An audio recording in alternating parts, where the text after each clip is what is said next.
Hello viewers, আশা করি সকলে ভালো আছেন।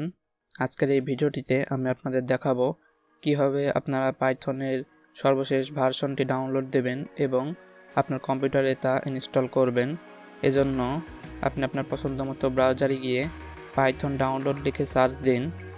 এরপর পাইথনের অফিসিয়াল ওয়েবসাইটটিতে প্রবেশ করুন। ওয়েবসাইটটিতে প্রবেশ করার পরে আপনারা এখানে ডাউনলোড পাইথন 3.8.5 লেখাটি দেখতে পাবেন।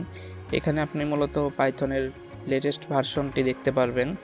তো আপনি যদি অন্য কোনো অপারেটিং সিস্টেম ইউজ করে থাকেন, যেমন লিনাক্স, ম্যাক ওএস অথবা অন্যান্য কোনো অপারেটিং সিস্টেম ব্যবহার করে থাকলে এখান থেকে ডাউনলোড করতে পারবেন। তো আমি যেহেতু উইন্ডোজ ব্যবহার করছি, তো আমাকে এই ফাইলটি ডাউনলোড করতে হবে। ফাইলটি আমার কম্পিউটারে ডাউনলোড করা আছে, যার কারণে আমি আর নতুন করে ডাউনলোড করছি না। এরপর অন্যান্য সফটওয়্যারের মতো এটি ইনস্টল করুন।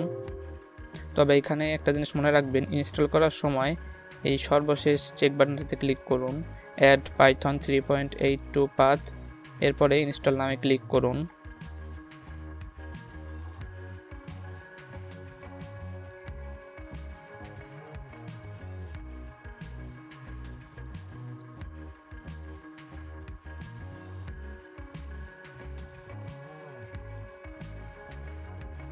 দেখুন এখানে ইনস্টল সাকসেসফুল হয়ে গেছে। এবার এটি ক্লোজ করুন।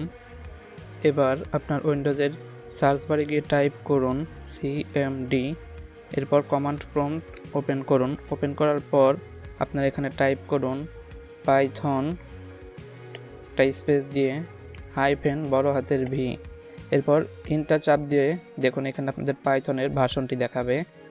আমার এখানে অন্য আরেকটি ভার্সন ইনস্টল করা ছিল, যার কারণে সেটি দেখাচ্ছে। এখানে যদি আপনার পাইথনের ভার্সনটি না দেখায় তাহলে বুঝবেন আপনাদের ইনস্টল সাকসেসফুলি হয়নি। আপনারা আবার চেষ্টা করবেন, আর যদি এখানে ভার্সনটা দেখিয়ে থাকে তাহলে বুঝতে পারবেন যে ইনস্টল হয়ে গেছে। আজকের ভিডিওটা এই পর্যন্তই। আশা করি ভিডিওটি আপনারা বুঝতে পেরেছেন, ভিডিওটি আপনাদের ভালো লেগেছে। ভিডিওটি ভালো লেগে থাকলে আপনার বন্ধুদের সাথে শেয়ার করুন, লাইক, কমেন্ট, সাবস্ক্রাইব করে আমাদের পাশেই থাকুন। ধন্যবাদ।